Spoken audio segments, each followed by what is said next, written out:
déjame entrar. No importa, voy a estar por aquí acariciándome. Oye, ya tengo la papa frita.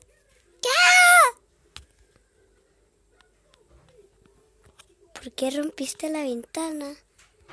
¿Acaso te asusté o algo así?